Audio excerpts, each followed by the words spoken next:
வீடியோவில் நாம் என்ன பார்க்க போகிறோம் அப்படின்னு பார்த்தீங்கன்னா பேசிக் எலக்ட்ரிக்கல் அண்ட் எலக்ட்ரானிக்ஸ் இன்ஜினியரிங், அதாவது BEE பேப்பர் அப்படின்னு சொல்லுவாங்க. இது 2021 ரெகுலேஷனுக்கான பேப்பர். இதில் மோஸ்ட் இம்பார்ட்டன்ட் கொஸ்டின்ஸ் என்னன்னு பார்க்கலாம். இந்த மோஸ்ட் இம்பார்ட்டன்ட் கொஸ்டின்ஸ்க்கு மீனிங் என்ன அப்படின்னா, ஃபர்ஸ்ட் இந்த டாபிக்ஸ் எல்லாம் கவர் பண்ணிட்டு அதுக்கப்புறம் அடுத்த டாபிக்ஸை கவர் பண்ணணும்னு மீனிங். ஆனால் நிறைய ஸ்டூடெண்ட்ஸ் என்ன மீன் பண்ணுறீங்க அப்படின்னா, இந்த டாபிக் மட்டும் படித்தா போதும், வேற எந்த டாப்பிக்குமே படிக்க தேவையில்லைன்னு நினைக்கிறீங்க. But I am requesting my dear students, நீங்கள் இந்த டாப்பிக்கை நீங்கள் படித்து முடிச்சுட்டு அதுக்கப்புறம் ஃபர்தராக இருக்கிற டாபிக்ஸை கவர் பண்ணுங்கள். ஃபர்ஸ்ட் யூனிட் என்ன அப்படின்னு பார்த்தீங்கன்னா எலக்ட்ரிக்கல் சர்க்கியூட்ஸ். இந்த எலக்ட்ரிக்கல் சர்க்கியூட்ஸ் அப்படின்னும் போது நிறைய ப்ராப்ளம்ஸ் இருக்குது. அது எப்படி கேட்பாங்கன்னு சொல்ல முடியாது. அது நீங்கள் ஒர்க் அவுட் பண்ண ப்ராப்ளமாக இருக்குமா, இல்லை வேறு மாதிரி வேறு ஏதாவது ப்ராப்ளம்ஸ் கொடுப்பாங்களா அப்படின்லாம் தெரியாது. பட் கான்செப்டை மட்டும்தான் அண்டர்ஸ்டாண்ட் பண்ணி அதை பேஸ் பண்ணி நம்ம சால்வ் பண்ணுற மாதிரி இருக்கும். ஓம்ஸ்லாம் எடுத்துக்கிட்டிங்க அப்படின்னா டெஃபினட்டாக ஓம்ஸ்லாம் 2 மார்க்ஸில் கேட்கறதுக்கு நிறைய சான்சஸ் இருக்குது. ஸோ ஓம்ஸ்லாம் 2 மார்க்ஸ் டெஃபினிஷன் படிச்சுக்கோங்க. Next mesh analysis based on problem and nodal analysis based on problem. நான் திரும்பவும் சொல்கிறது அதுதான், மெஷ் மெத்தட் அண்ட் நோடல் மெத்தடில் என்ன ப்ராப்ளம் வரும் அப்படின்னு நம்மளால் எக்ஸாக்டாக இதுதான் வரும் அப்படின்னு சொல்ல முடியாது. பட் அந்த மெத்தடில் வரும் அப்படின்றத பார்த்துக்கோங்க.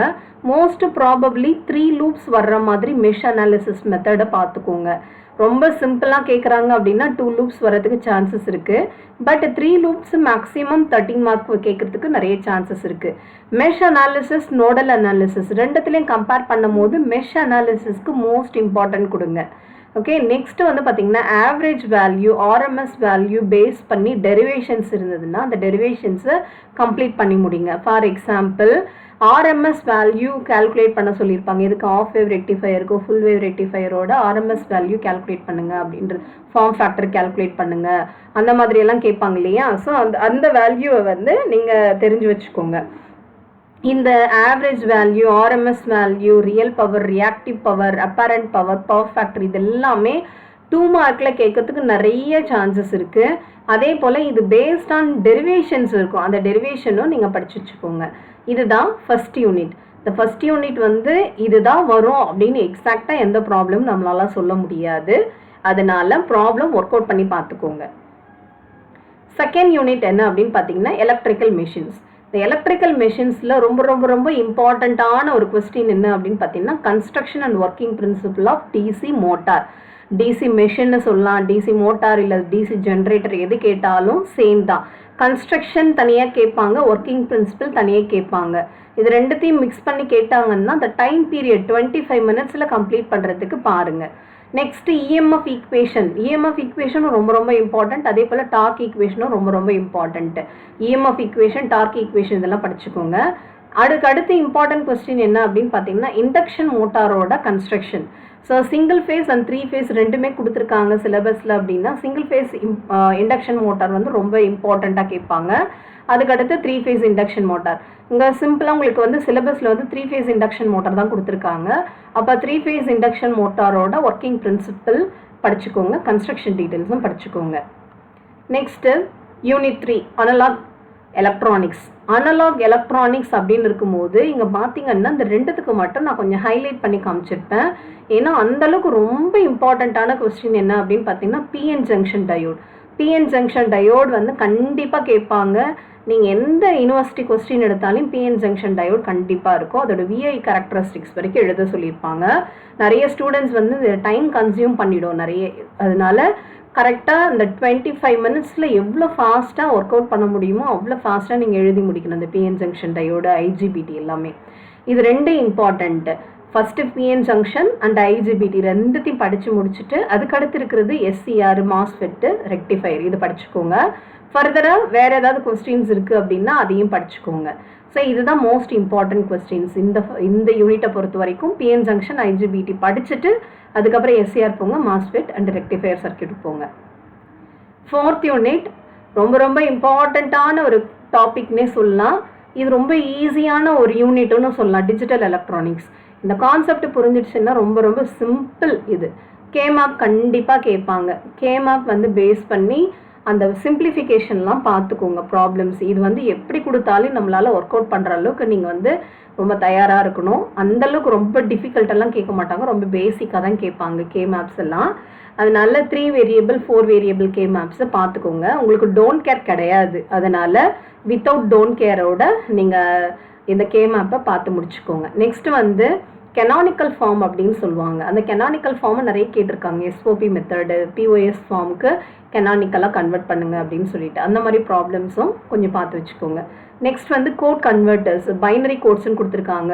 பைனரி கோட்ஸ்னால் நிறைய கோட் கன்வெர்ட்டர் இருக்குது. பைனரியிலேருந்து கிரே கோட் எப்படி கன்வெர்ட் பண்ணீங்க, எக்ஸாடெசிமல் எப்படி எடுப்பீங்க, ஆக்டல் எப்படி எடுப்பீங்க, அந்த மாதிரி கன்வர்ஷன்ஸ் எல்லாம் இருக்குது. அந்த மாதிரி பேசிக் கன்வர்ஷன்ஸ் வந்து 2 மார்க்லையும் கேட்கலாம். சம்டைம்ஸ் உங்களுக்கு வந்து பார்ட் பியில் கேட்கறதுக்கு சான்சஸ் இருக்குது. அதனால பைனரி கோட்ஸை படிச்சுக்கோங்க. லாஸ்ட் ஆப்ஷன் வந்து பார்த்தீங்கன்னா இந்த யூனிட்டில் error detection and error correction code.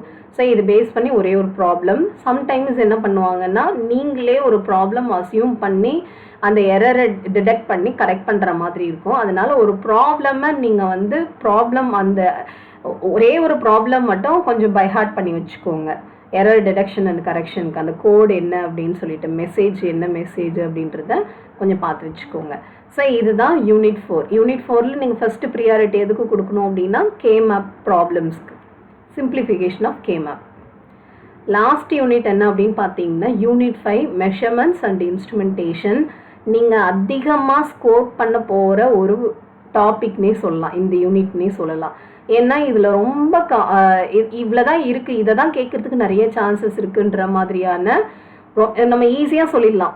அந்த மாதிரியான இம்பார்ட்டன்ட் கொஸ்டின்ஸ் தான். Fundamental elements of and instruments first டாப்பிக்கே அதுதான். அதில் அந்த பிளாக் டயக்ராம் போட்டு அந்த பிளாக் டயக்ராமில் இருக்கிறதே எக்ஸ்பிளைன் பண்ணுற மாதிரி இருக்கும். நெக்ஸ்ட் வந்து டிஜிட்டல் ஸ்டோரேஜ் ஆசிலோஸ்கோப், டிஎஸ்ஓன்னு சொல்லுவோம். அடுத்த டேட்டா அக்விசிஷன் சிஸ்டம். இது 3த்துக்கு ஃபஸ்ட் இம்பார்ட்டன்ட் கொடுத்துருங்க. அதுக்கப்புறம் moving coil and moving iron meters வாங்க. இந்த moving coil and moving iron இதில் வந்து பிஎம்எம்எஸ் வந்து ரொம்ப இம்பார்ட்டன்ட், பர்மனன்ட் மேக்னெட்டு. ஓகேவா? ஸோ அதை வந்து படிச்சுக்கோங்க. நெக்ஸ்ட் வந்து கம்பேரிசன் பிட்வீன் சிடி அண்ட் பிடின்னு கேட்பாங்க. So current transformer, potential transformer ரெண்டுத்துக்கான டிஃப்ரென்ஸ் என்னன்னு 2 மார்க்லையும் கேட்கறதுக்கு சான்சஸ் இருக்குது. அப்படி இல்லைன்னா 6 மார்க்கு கேட்கறதுக்கு சான்சஸ் இருக்குது. ஸோ இதுதான் யூனிட் 5. இதில் உங்களுக்கு அடிஷ்னலாக நான் ஒரு விஷயம் சொல்ல போகிறேன். மோஸ்ட் ஈஸியஸ்ட் யூனிட் என்ன அப்படின்னு பார்த்தீங்கன்னா இந்த 3 யூனிட்ஸ். ஃபஸ்ட்டு யூனிட் 5 கம்ப்ளீட்டாக முடிச்சுருங்க, யூனிட் 4 கம்ப்ளீட்டாக முடிச்சுருங்க, யூனிட் 3 கம்ப்ளீட்டாக முடிச்சுருங்க. இந்த யூனிட் 3 வந்து பார்த்தீங்கன்னா ஃபுல் அண்ட் ஃபுல் உங்களுக்கு இது தியரியாக தான் இருக்கும். என்னென்னா இந்த கன்ஸ்ட்ரக்ஷன் வந்து எப்படி இருக்குது, அதோட சிம்பிள், அதோட ஒர்க்கிங் பிரின்சிபல், அதுக்கப்புறம் விஐ கேரக்டரிஸ்டிக்ஸ், இந்த மாதிரி தான் உங்களுக்கு இருக்கும் அனலாக். இந்த டிஜிட்டல் எலக்ட்ரானிக்ஸில் உங்களுக்கு கே மேப்பை நீங்கள் சால்வ் பண்ணி ஈஸியாக போடுற மாதிரி இருந்தாவே போதும். அதே போல் இந்த கெனானிக்கல் ஃபார்ம் அது பார்த்தீங்கன்னாவே உங்களுக்கு இந்த யூனிட்டை ஈஸியாக முடிச்சிருவீங்க. அப்போ யூனிட் 5, யூனிட் 4, யூனிட் 3 இந்த 3 யூனிட்டையும் நீங்கள் தரவாக படிச்சிங்க அப்படின்னா ஈஸியாகவும் முடிச்சிடலாம். இது ரொம்ப simple when compared to other 2 units. So இந்த 3 யூனிட்டை கம்பேர் பண்ணி முடிச்சுட்டு அதுக்கப்புறம் ரிமைனிங் இருக்கிற ஃபஸ்ட்டு 2 யூனிட்ஸை கான்சன்ட்ரேட் பண்ணுங்கள். அதுலேயும் ஈஸியஸ்ட்டு ஆர்டரில் கொடுத்துருக்கேன். ஃபஸ்ட்டு வந்து ப்ரியாரிட்டி 5th யூனிட் கொடுங்க, அதுக்கடுத்து ப்ரியாரிட்டி 4th யூனிட், அதுக்கப்புறம் 3rd யூனிட், அதுக்கப்புறம் நீங்கள் வந்து ஃபஸ்ட்டு 2nd யூனிட்டுக்கு கொடுத்துக்கோங்க. So all the very best for your exams. நல்லா எக்ஸாம் எழுதிட்டு நீங்கள் எப்படி நீங்கள் எதிர்பார்த்த கொஸ்டின்ஸ் வந்தது அப்படின்னா இந்த வீடியோவில் கமெண்ட் பண்ணுங்கள். தேங்க்யூ.